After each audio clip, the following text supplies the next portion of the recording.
एकदा एका पत्नीनं तिच्या नवऱ्याला एक प्रश्न विचारला. ती म्हणाली, जर तुमच्या आयुष्यात कधी अशी वेळ आली की तुम्हाला माझ्यात आणि तुमच्या आईमध्ये फक्त एकालाच निवडायचं असेल तर तुम्ही कोणाला निवडाल? नवऱ्यानं क्षणाचाही विचार न करता उत्तर दिलं, मी माझ्या आईला निवडेन. हे ऐकताच पत्नीच्या डोळ्यात अश्रू आले. लग्नानंतर तिनं स्वतःचं घर, आईवडील सगळं सोडून त्याच्या आयुष्यात पाऊल ठेवलं होतं आणि तरीही तिचं स्थान दुसऱ्या क्रमांकावर आहे का या विचारानं तिचं मन तुकलं. त्या रात्री नवरा तिच्याजवळ आला आणि शांतपणे म्हणाला, मला माहिती आहे तुला वाईट वाटले, पण जर आज मी माझ्या आईचा सन्मान केला नाही तर उद्या आपला मुलगाही त्याच्या आईचा सन्मान करायला शिकणार नाही.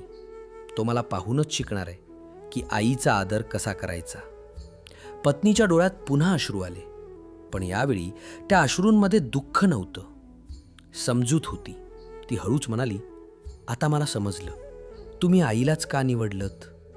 नवऱ्यानं तिचा हात हातात घेतला आणि म्हणाला, आई म्हणजे झाडाची मुळं असतात आणि पत्नी त्या मुळांना जपणारी सावली असते. दोघींमध्ये तुलना कधीच होऊ शकत नाही, कारण दोघीही आयुष्यात तितक्याच महत्त्वाच्या असतात.